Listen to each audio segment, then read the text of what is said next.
지난번에 청년센터에서 제가 좋은 기회를 좀 추천을 받아서 청년들 앞에서, 특히 취업준비생, 이제 사회초년생분들 앞에서 이런저런 재테크 투자 관련된, 마인드 관련된, 제가 뭐 그쪽에 엄청난 대단한 지식이나 레벨이나 수준은 아니지만 그래도 먼저 좀 경험해본 사람으로서 제가 정리를 했던 내용들을 3시간 정도 쭉 말씀드릴 기회가 있었는데요. 그 마지막쯤에 이 내용을 넣을까 말까 고민했던 내용 하나, 제가 생각할 때 정말 중요한 부분이라서 이 부분에 대해서 한번 그 부분만 발췌를 해와서 우리 구독자, 시청자님들과 같이 이야기를 한번 나눠보고, 우리 구독자, 시청자님들 어떤 생각이 어떤지 저도 궁금하기도 하고, 관련해서 같이 한번 표로 한번 띄워보면서 같이 한번 말씀을 나눠볼까 합니다. 매매, 전세, 월세 각각의 특정 아파트를 제가 예시를 가져와서 설명 한번 드려보고, 관련해서 여러분 생각이 어떠신지 의사결정하는데 많은 분들이 도움이 되실 거라 생각하면서 출발을 해보겠습니다. 그 중구에 아주 사람들이 좋아하는 입지입니다. 남산동, 대신동 이쪽이죠. 청라운동역 위아래에 있는 아파트들 중에서 대신센트럴 자이라는 아파트가 있습니다. 그 아파트 24평을 기준으로 매매, 전세, 월세가 있을 겁니다. 각각의 주거비를 한번 우리가 비교를 해서 각각 어떤 포지션별로 요런 의사결정을 하면 좋겠다라고 하는 이제 특장점을 제가 한번 각각의 설명 한번 드려보고, 각각의 내가 돈은 이 정도 가지고 있는 분들은 요런 선택이 맞다라는 마지막 결론을 제가 한번 말씀드려 볼 건데, 관련해서 우리 구독자, 시청자님들의 생각도 의견을 댓글로 주시면 다 같이 한번 성장하고 영상을 보시는 분들, 특히 불인이나 요 의사결정을 앞두고 있는 분들께 도움이 되지 않을까. 자, 2026년도 4월 달을 기준으로 여기 있는 대신 센트럴자 24평 매매가가 4억 2천입니다. 평균가겠죠. 요 정도 한다. 4억 2천. 전세 가격은 2억 8천.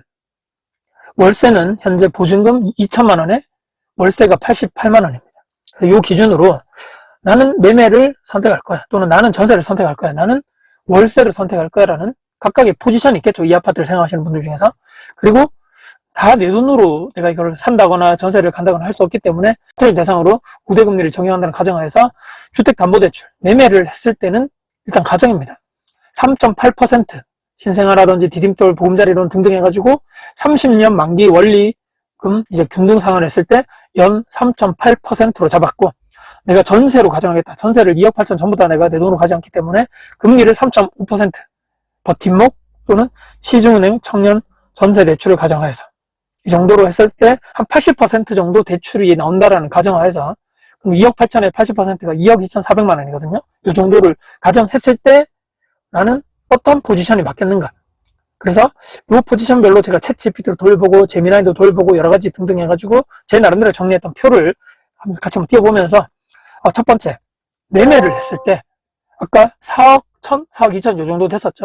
요 정도 했을 때 필요한 현금, 그냥 100% 내가 대출이 나오지 않기 때문에 제미나이를 돌려보니까 필요한 현금은 내 집 마련했을 때 1억 4,600만 원 정도 된다. 계약금 10%, 잔금 20만, 20% 정도 해가지고 취득세, 부대비용 등등 해서 최소 1억 5천 정도 되겠네요. 1억 5천 정도 내 돈이 현금으로 있을 때 어느 정도 70% 정도 내가 대출을 받고 내 집 마련하겠다.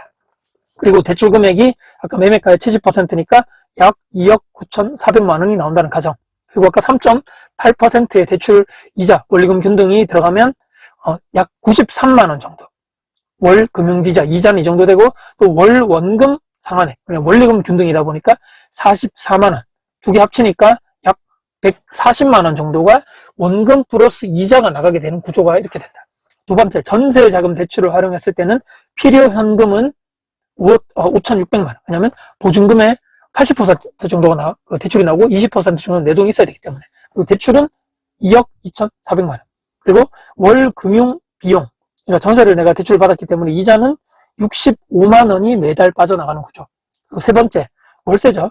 2천만 원의 월세, 현재 88만 원의 주거비가 매달 나가게 됩니다. 이렇게 딱 봤을 때는, 표면적으로 봤을 때는, 전세가 가장, 이게 월 금융적으로 돈 플러스 월세적으로도 가장 적게 나가게 되는, 그렇게 사람들이 가장 전세를 선호를 하는구나. 대신에 5,600만 원 정도의 내가 돈이 있어야 되는 것이고, 두 번째로 돈이 적게 나가는 것이 월세죠. 대신에 2천만 원 정도의 보증금이 있다라고 했을 때는 월 88만 원의 월세만 내면서 내가 여기에 거주를 하면 된다. 세 번째가 돈이 가장 많이 들어가는 게 내 돈도 가장 많이 들어가죠. 1억 4,600만 원이 있어야 되고, 또 추가적으로 매달 원리금이 약 140만 원 정도 나가게 되는 거죠. 이렇기 때문에 사람들이 집을 안 사고, 이거 월세나 전세로 하는 것이 유리하다고 우리가 느끼는 가장 현실적이고 그냥 이유가 아닐까. 아, 이렇기 때문에 사람들이 전세나 월세로 하게 되는구나 라고 생각하게 되는 거죠. 그럼 이 경우에서 우리가 여기만 보면 안 되고, 그러면 내가 매매를 했을 때 장점과 단점이 있을 겁니다. 매매를 했을 때 장점은 뭐니 해도 주거의 안정성이겠죠. 그 다음에 올라가게 됐을 때 자산이 형성할 수 있다.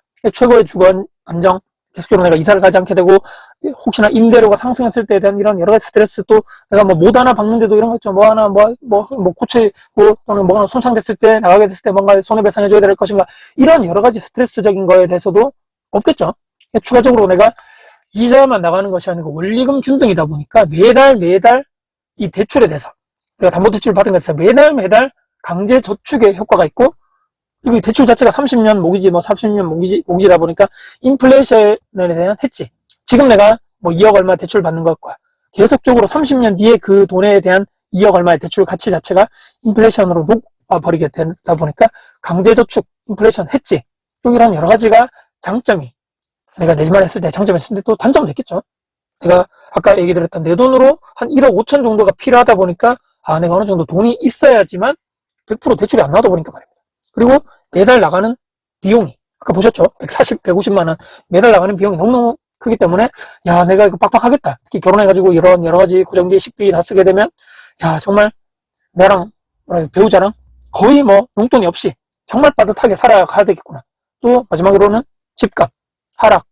와, 이거 혹시라도 샀는데, 4억 얼마에 샀는데, 물론 무슨 경제 위기, 여러 가지 뭐 입주 폭탄, 여러 가지 이런 문제들 때문에 가격이 확 떨어지게 되면 안 사니만 못하게 되는 이런 여러 가지 문제점들도 있을 수 있겠다라는 장단점이 있을 수 있겠고, 전세의 장점이 무엇입니까? 아까 보셨죠? 세 가지 중에서 가장 돈이, 주거비용 자체가 가장 낮기 때문에 이게 유리하다고 생각할 수밖에 없겠다.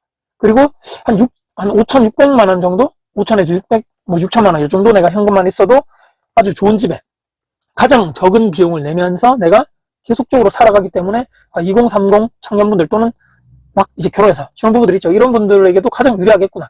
또는 그리고 집값이 또 떨어졌다 해가지고, 근데 상할 필요 없겠죠. 왜냐면 뭐 보통은 다 전세 보증보험 다 가입하기 때문에, 내가 해가지고 이게 돈이 집값이 떨어지든 말든 내 전세는 그대로 돌려받는 돈이라고 생각하기 때문에 이런 여러 가지 문제들. 또 집을 만약에 내가 사게 되면 여러 가지 부대 비용 플러스 추가적으로 내가 세금을 내게 되는데, 재산세도 내도 보유세도 내고, 많은 이 집이 뭐 많은 뭐 재산이 많다거나 특정 이런 여러 가지 공시가격 이상의 가격을 내가 많이 가지게 되면 거기에 대해서 종부세를 내게 되죠. 이런 세금적인 부분도 거의 내게 되는 것이 없다. 근데 단점이 무엇이냐면 2년마다 내가 뭐 개개인권을 쓰게 되더라도 4년마다 한 번씩은 이사를 가야 되겠고, 또 혹시라도 요즘에 이런 문제가 나오는 아파트 쪽은 거의 없지만 그래도 전세 사기 문제, 보증금 위반한 이런 문제가 있을 수 있고, 또 내가 집을 선택하지 않고 자가가 아니다 보니까 혹시라도 반대적으로 가격이 상승을 했을 때 나는 그 계속적으로 자산 증식에 대한 기회의 비용이 그냥 날아가게 되는 거죠. 이런 여러 가지 비용들. 이게 단점이 될 수 있겠고, 마지막 월세로 있었을 때는 가장 좋은 거겠죠. 장점은 2천만 원밖에 안 든다. 초기 비용이 말이죠. 가장 적게 들어가는 거죠. 최소한으로 묶인 돈으로 유연하게 내가 이것도 하고 저것도 하고 살 수 있고, 또는 나는 사업가다, 특정은 자영업자다, 뭐 어떤 것을 내가 뭐 투자를 하는 사람이다 했을 때는 이렇게 내 돈이 그쪽으로 굴러가야 되겠다 보니까 이렇게 전략적으로 월세를 선택하시는 분들이 상당히 많거든요. 그래서 이런 분들에게는 가장 전략적인 선택이 될 수도 있겠고, 가장 보증금 이런 2천만 원밖에 없다 보니까 내가 왔다 갔다 하기도 가장 편하고, 마음적으로도 가장 뭐 사기당할 일이 없는 거죠.